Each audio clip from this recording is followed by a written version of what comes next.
I went to Harvard for undergrad, Yale for medical school, and did residency at Harvard again. You'd think with this, I'd have the perfect life, right? Success by all measures. Truth is, I regret everything. If I could, I'd go back in time and start all over again. Literally do everything completely differently. This is the story of what I would have done instead. First regret is this: being an incredibly late bloomer. I was the chump who did his crush's homework thinking this was how you seduced women. You could accurately describe my first kiss as me anxiously smashing my head into a wall, except the wall was actually the girl's face. In the zero point 0.1 milliseconds of actual contact, I distinctly remember her lips were as stiff as a cardboard box. Even so, I drove away from her house that day, the happiest dude alive, pumping my fists in the air, blasting You by Lloyd at full volume all the way home. Thinking this was the start of many more kisses to come, I asked my friend if she had any tips, only to be told to practice on a balloon. Just draw some eyes and some lips, you said. You'll be good, you said. Newsflash, that did not work, Reina. In my time of need, you let me down. Point is, I was naive. The main theme of this first regret, not just with girls, but with life in general. I thought getting into Harvard would solve all of life's problems. But like a dog who finally catches the mailman, I had no clue what to do next. Do I eat him now, or do I become the mailman? Second regret is exactly that, having no clue on what I'm supposed to do in life. I wish my younger self had a clear vision besides just get into Harvard. You know, like become a Navy SEAL sniper, medical doctor, astronaut who actually also went to Harvard. Yeah, he's a real dude, look him up. Or at the very least, I could have chased something more useful, like make a crap ton of money, or become the best kisser in the world. Either way, this is what I would have told my younger self. Stop wasting time looking good and actually focus on being good. Think of it this way. No one cares if you're the president of the kissing club or the fact you've written 5 books on the subject if when the time comes to kiss a girl, you actually suck at it. To build real substance, I spend time honing what I call the hard skills bucket and the soft skills bucket. Hard skills are tangible skill sets that command a reliable and relatively high market wage. Everyone needs a hard skill under their belt because this is going to be the default job you can always fall back on. You know, no matter what happens, you'll always have a way to make money and do something that commands more than just minimum wage. The harder the hard skill is, the more special you become and the more leverage you have in the marketplace.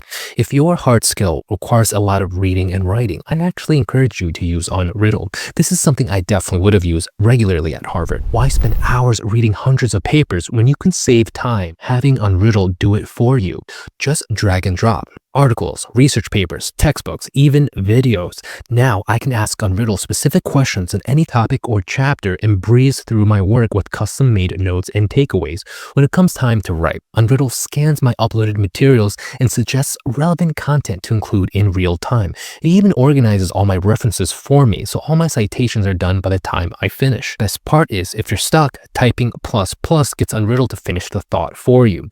Signing up is easy. Just go to unriddle.ai and make an account today and use code SpoonFedStudy20 to get 20% off your subscription. Of course, this is where most people go wrong. They say, okay then, game plan is to then pick the hardest hard skill there is. And then they spend the next 20 years of their life doggedly training to be a neurosurgeon or a rocket scientist, only to realize they either hate the job or they hate the lack of control that comes with the job. Because here's the sobering fact very few people realize. No matter how many skills you acquire, no matter how specialized you become, it's still just a job and you're still just a cog in a machine controlled by someone else who has no idea how to do your job and yet can still replace you at any time. And that's how you get golden handcuffed to a job you hate, working for some person you don't respect. And because it's too late to pivot and the sunk cost too great to ignore, you do nothing about it except be the obedient worker they want until retirement.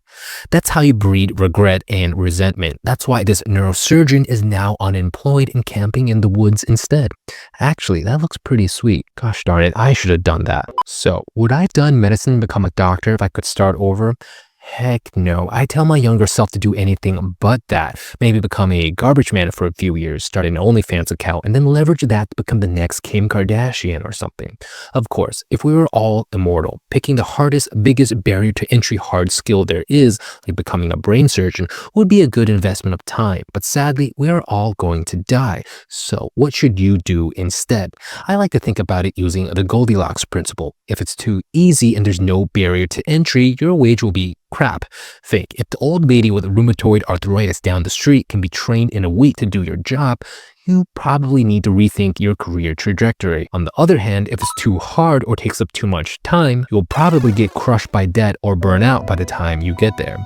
Instead of spending 16 years developing the most narrow technical skill set a human being could ever develop, i.e. brain surgery, why not pick a hard skill you can learn in just a few years and focus the majority of your time mastering the most important and most applicable skill set out there, a skill set that arguably gives you the highest return on investment on time possible. That's right, that's the soft skill bucket. Soft skills are people skills that aren't explicitly taught. Things like emotional intelligence, kissing girls, public speaking, not being needy, self-compassion. The list is a million miles long.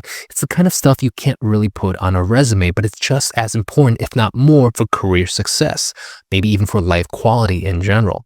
Soft skills are how you get promoted, how you win over the love of your life, and how you ultimately live a fulfilling life filled with meaningful personal relationships. I failed to focus on this at all. I didn't even know this was a thing to focus on. This is probably my biggest regret at Harvard because it's not the classes you're paying for. It's not even the professors. It's your classmates. It's so obvious in retrospect. It's almost cliche to say it now, but there truly was a lot of cool people there. Smart people, kind people, interesting people, people that would have blown my mind with their life experiences and perspectives. I should have invested more time in these relationships to sit with as many people as possible and to actually connect, because lifelong friends take time and investment to build. It's like compound interest. The earlier you start, the larger the rewards.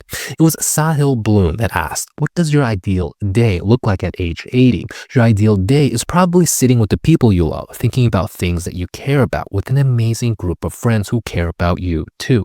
That feels nice, doesn't it? It feels nice because the feeling of connection is universal. The Harvard study of adult development studied 2,000 participants over 85 years, and they found the single greatest predictor of a good life was the strength of your relationships. And even more so, the single greatest predictor of physical health at age 80 was your relationship satisfaction at age 50. This was even more impactful than whether you smoked or drank or whether you had high blood pressure, cholesterol, or heart disease. I mean, wow. If someone had told me all this when I was a kid, I would have gone about things way differently, because you definitely don't need an Ivy League education for any of that, right? There's probably hundreds of people you've lost touch with, friends you haven't talked to in ages, family members you take for granted. How many more chances do you get to see them? If you see someone just once a year and they're already in their 70s, the amount of separate occasions you have left with them is something you can probably count with just a few fingers. That's scary. And so, this is what I would have told my younger self. You're way too insecure. Narrow-mindedly focus on trying to look cool, climbing some imagined social ladder that doesn't exist. Stop climbing and just relax. Go explore, get out of your comfort zone.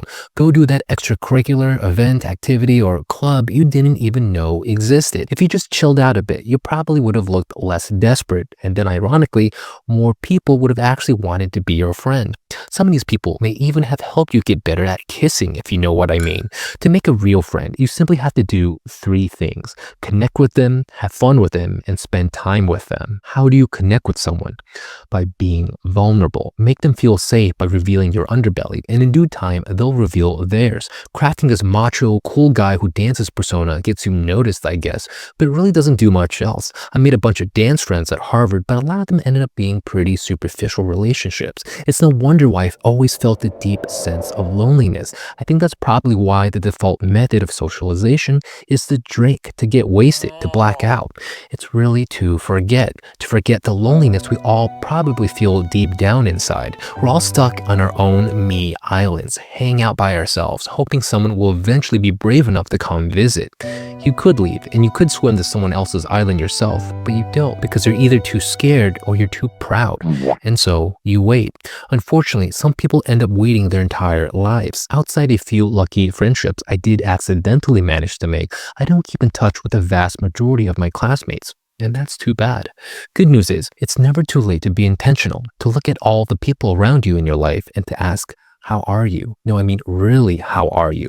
And then really listen when they tell you. It's really as simple as that. I made 2 more videos on the subject here. Learning how to be comfortable in your own skin is probably the biggest investment you could ever make in the journey of self-development. This is the main purpose of the SpoonFed Study online community. Sure, on the surface, it's a productivity community aimed at helping you execute on all the ideas we talk about on this channel. But really, deep down, it's just a structured way to make some lifelong friends. If you literally just want a group of kind, supportive souls to cheer you on your journey, why not join the crew? Send me an email and I'll connect with you on the inside. Links to my Substack, Patreon, and newsletter in the description. Until next time, my friends, smell you later.